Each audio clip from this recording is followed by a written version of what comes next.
अस्सलाम वालेकुम नाजरीन नाजरीन आज के हमारे गेस्ट हैं पीटीआई के लीडर बाबर ऐवान साहब।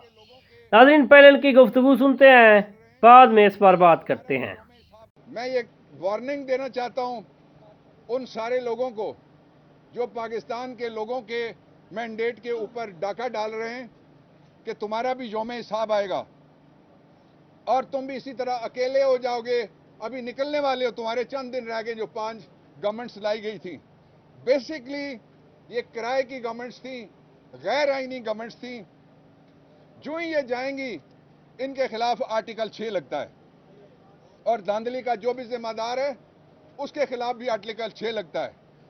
और इलेक्शन कमीशन पाकिस्तान का सबसे महंगा पाकिस्तान के खजाने को और पाकिस्तान के लोगों को पड़ रहा है। ये कमीशन इतने पैसे तो कोई पाकिस्तान का दूसरा जो इदारा है जिसका ताल्लुक इंसाफ के साथ है, जिसका ताल्लुक मुसावात के साथ है, जिसका ताल्लुक इलेक्ट्रल सिस्टम के साथ, इतना महंगा इदारा कोई नहीं है।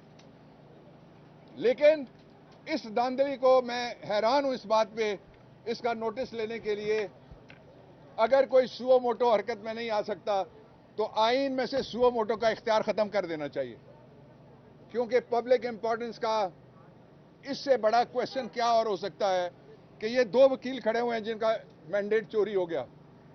तो वो जो सारे दोस्त हमारे नारा लगाते हैं काले कोट वाले, तो क्या वही काला कोट जो शरीफों ने पहन के सुप्रीम कोर्ट की बिल्डिंग में वो गए थे जमहूरी हुकूमत के खिलाफ, उसकी बात हो रही है? बाकी काला कोट किधर गया? इसकी इज्जत, इसकी आबरू और वोट की इज्जत किधर गई? नवाज शरीफ, आपसे जो बदला लिया गया है कौम ने लिया है। आप तो 2 सीटें नहीं जीत सके लाहौर में, और जो कराची जिनके हवाले किया गया है उन्होंने कराची को उस हाल पे पहुंचाया जिस हाल पे कराची को हमने जब टेक ओवर किया एज इलेक्टेड गवर्नमेंट, हम वापस लेके आए, उसका अमन व अमान वापस लाए, उसकी रोशनियां वापस लाए, और आज स्ट्रीट क्राइम का राज है। इसलिए कि लोग ये समझते हैं कि गुंडागर्दी के जरिए से इक्तदार मिलता है।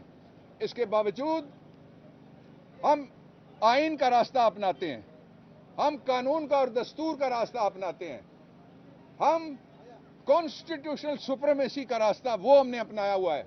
लेकिन ये पाकिस्तान के लोगों की कमजोरी ना समझा जाए। अगर इन नताइज को तब्दील ना किया गया और अगर जेन्युइन गवर्नमेंट्स ना बनाएंगी तो गवर्नमेंट्स नहीं चल सकेंगी। मैं आखिरी बात ये कहना चाहता हूं कि आज के दिन में किसी शोबा जिंदगी का कोई ऐसा इदारा नहीं बचने दिया गया जिसमें एक शख्स को और एक खानदान को और चंद लोगों को इक्तदार में लाने के लिए उसको इस्तेमाल ना किया गया। ये इदारों के साथ खिलवाड़ हो रहा है, ये बंद करना चाहिए। Thank you.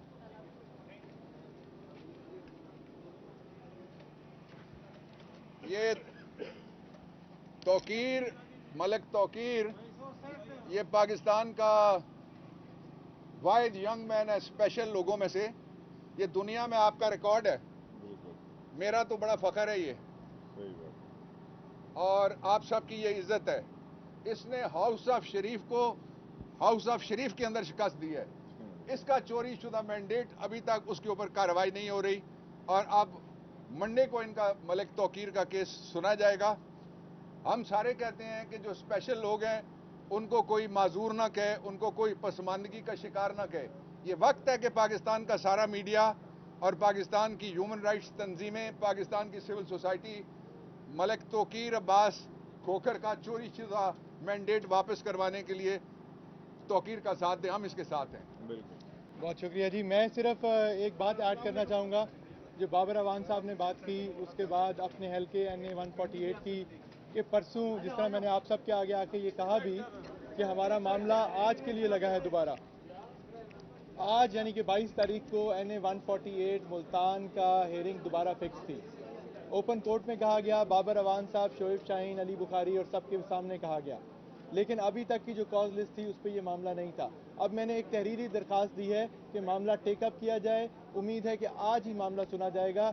मैंने अभी मुल्तान से देखा है, हमारे हल्के की ARO भी मौजूद हैं इस वक्त बिल्डिंग के अंदर। लेकिन मैं उससे ज़्यादा अहम बात ये करूँगा कि सुनने में आ रहा है कि गिलानी साहब ये सीट छोड़ रहे हैं, ये सीट छोड़ के वो चेयरमैन सेनेट बनने की तरफ जा रहे हैं। तो मैं सिर्फ ये कहूँगा कि जब तक वो नोटिफाइड रिटर्न कैंडिडेट हैं इस हल्के के, तब तक तो वो सेनेट के मेंबर ही नहीं है। अब वो सेनेट के चेयरमैन कैसे बन सकते हैं, और ना ये उनकी सीट है छोड़ने के लिए। तो उनको फिर किसी ने सही कानूनी मशवरा नहीं दिया। मशवरा ले लें, जब तक वो यहाँ से डी नोटिफाई हो के मेरा हक इस हल्के का नहीं मिलता, वो सेनेट के मेंबर के तौर पे जाके चेयरमैन का इलेक्शन भी नहीं लड़ सकते।